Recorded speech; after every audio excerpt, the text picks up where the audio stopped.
Cultural diversity in schools is affected to the organizational relationships within schools by how the teachers interact with their students. Cultural diversity can be a positive thing, but a teacher can make it into a negative experience for a student if the teacher isn't culturally familiar with the beliefs. Learning varies from to culture and is important for the teacher to understand this. Teachers should align their teachings with each of their students' cultural identities. This allows students to bring their own experiences to their learning. This also can be passed on to the peer connections with the students' peers, since their peers can affect their learning environment.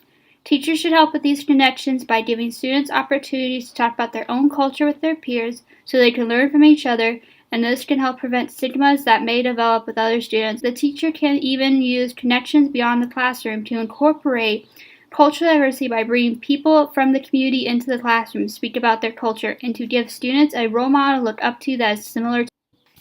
If I were a principal, the 5 main points of my program related to grouping would be to institute the Joplin Plan, have more classes for special education, start gifted programs, have more group assignments, and train teachers on how to effectively teach their different ability groups.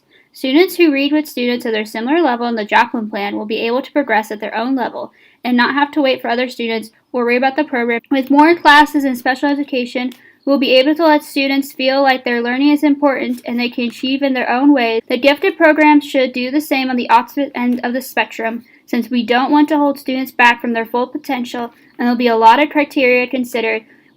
More group assignments are mandatory, as we are participant leaders at my elementary schools, and we encourage social interaction with our students, which we think can be achieved with our students working together.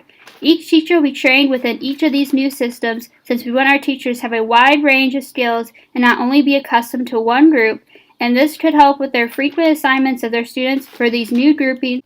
Rensselaer Primary School is the primary school that I attended while I was growing up in the United States. Its organization is normally structured by each teacher has their own classroom that they teach.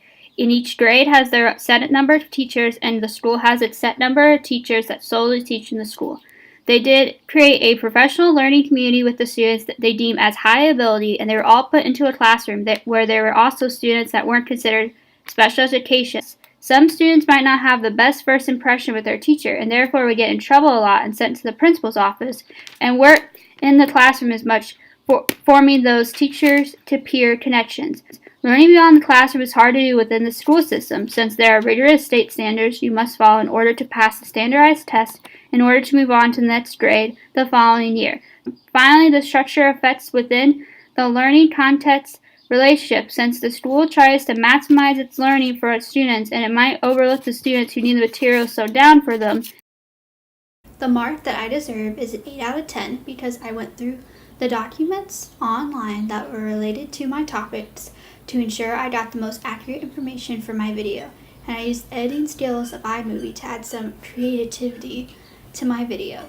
In addition, I uploaded my script with the words matching my video. However, I could have gone more in depth in my responses. The most important idea that I've learned in this course about school organization is the different type of leadership skills, since I've heard about them before, but I've never gone in depth with them, and I think this will help me in my future career.